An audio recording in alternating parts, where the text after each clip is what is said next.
ওয়ালাইকুম আলহামদুলিল্লাহ। তো দেশি গরুতে আসলে অ্যাকচুয়ালি লাভ বেশি, এই জন্য ফিজিয়ান গরুগুলো যারা শুরুতে পালন করতে পারেন না, তো অ্যাকচুয়ালি ওই গরুগুলো বেশিরভাগই মারা যায়। তো সেজন্য আসলে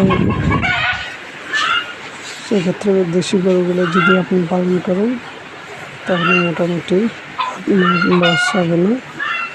তো দর্শক বন্ধুরা, আজকে টপিকটা হচ্ছে দেশি গরুতে লাভ বেশি না বিদেশি গরুতে লাভ বেশি। তো অ্যাকচুয়ালি দেশি গরুগুলোর খাওয়া কম লাগে এবং তাদের রোগ ব্যাধি কম হয়। আর ফ্রিজিয়ান গরুগুলো অ্যাকচুয়ালি যদি তাদের সঠিক পরিচর্যা না হয় তাহলে কিন্তু এরা মারা যায় বেশিরভাগই। আর এই গরুগুলো আপনার এলাকার আবহাওয়ার সাথে যদি ম্যাচিং না হয় তাহলে কিন্তু গরুটা হয় না।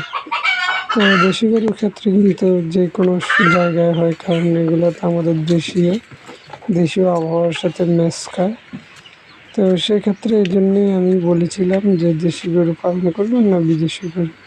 তো যখন আপনি দেশি গরু পালনে মোটামুটি পারদর্শী হবেন, তখন আস্তে আস্তে ওখান থেকে উন্নত জাতের বীজ দিয়ে আস্তে আস্তে জাত উন্নয়ন করতে পারেন। এইভাবে করে আপনি বিদেশি গরুতে যেতে পারেন। তো দর্শক বন্ধুরা, ভালো থাকবেন। আজকে পর্যন্ত, আসসালামু আলাইকুম।